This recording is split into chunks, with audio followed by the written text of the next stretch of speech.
جادو یا ٹونے کے اندر گریں لگائی جاتی ہیں۔ جادوگر گریں لگا کر ان گروں کے اندر پھونک کر جادو کرتے ہیں، اور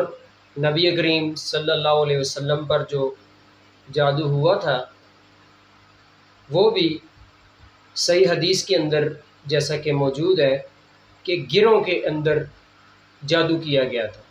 ان کے بالوں کو گریں لگائی گئی تھیں۔ اسی طرح اللہ رب العالمین نے قرآن مجید کے اندر بھی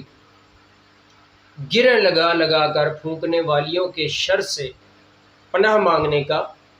حکم دیا ہے۔ سورہ فلق کے اندر وَمِن شَرِّ النَّفَّاثَاتِ فِي الْعُقَدِ، اے اللہ میں آپ کی پناہ میں آتا ہوں گروں کے اندر پھونکنے والیوں کے شر سے۔ اور بھی بہت سارے دلائل ہیں، اور صحیح بخاری کے اندر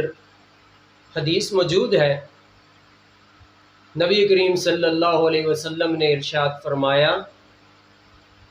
رات کو شیطان انسان کی سر کے پیچھے 3 گریں لگاتا ہے اور اس پر پھونکتا ہے کہ سو جا،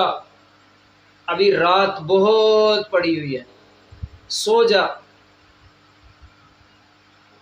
اگر اپنی نیند پوری کرنے کے بعد انسان اٹھ جاتا ہے، اللہ کا ذکر کرتا ہے، تو اس کی جو شیطان نے جادو کر کے اس پر گریں لگائی تھی، ایک گرہ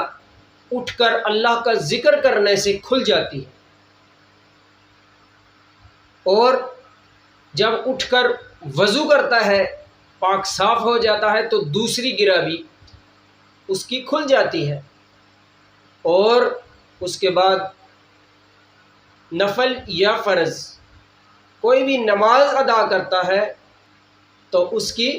تیسری گرہ بھی کھل جاتی ہے۔ لیکن افسوس سے کہنا پڑ رہا ہے کہ ہمارے معاشرے کے اندر ہر بات کو جادو کے کھاتے میں ڈالنا یہ تو بہت آسان، لیکن کبھی کسی شخص نے یہ سوچا کہ میں خود اپنے آپ کو جادو کے لیے پیش کر رہا ہوں، ہمارے گھر ہمارے معاملات کیوں ٹھیک نہیں ہوتے؟ مین وجہ آج میں آپ کو یہی بتانا چاہ رہا ہوں کہ ہم خود